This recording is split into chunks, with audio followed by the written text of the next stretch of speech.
ஏன் பங்குனி உத்திரம் இவ்வளவு சிறப்பா இருக்கு?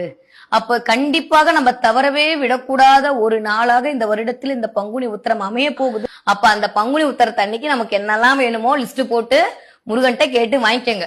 அப்புறம் விட்டுட்டா திரும்ப ஒரு வருஷம் நம்ம வெயிட் பண்ணி உட்கார்ந்து இருக்கிற மாதிரி இருக்கும். சரியா?